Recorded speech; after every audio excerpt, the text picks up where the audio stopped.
Conservatism. Le conservatisme, comme son nom l'indique, tente de conserver les valeurs traditionnelles. Dans la culture occidentale, les conservateurs promeuvent généralement la famille nucléaire, la religion organisée, l'armée et les droits de propriété. Liberalism. Le libéralisme est généralement cité comme l'idéologie dominante de l'histoire moderne. Il aime généralement que chaque individu ait ses propres droits, que le gouvernement doit être approuvé par son propre peuple, et que tout le monde soit traité de la même manière devant la loi.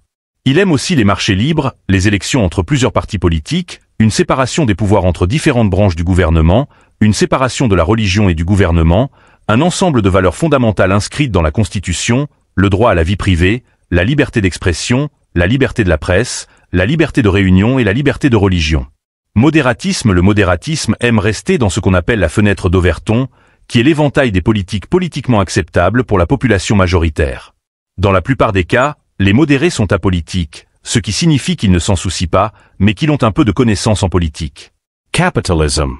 Le capitalisme est un système économique fondé sur la propriété privée des moyens de production et leur exploitation à des fins lucratives.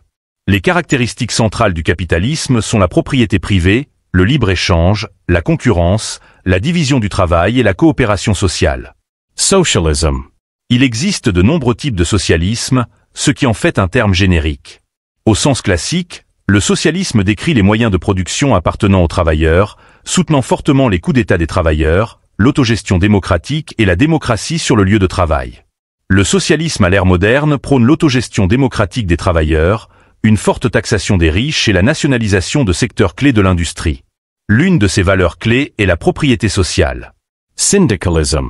Le syndicalisme est le fils du socialisme et il croit que la syndicalisation de la main-d'œuvre, la création d'organisations ouvrières révolutionnaires locales et décentralisées, appelées syndicats, et la promotion des revendications des travailleurs par le biais de grèves et d'actions directes sont les meilleures méthodes par lesquelles une société socialiste devrait être réalisée.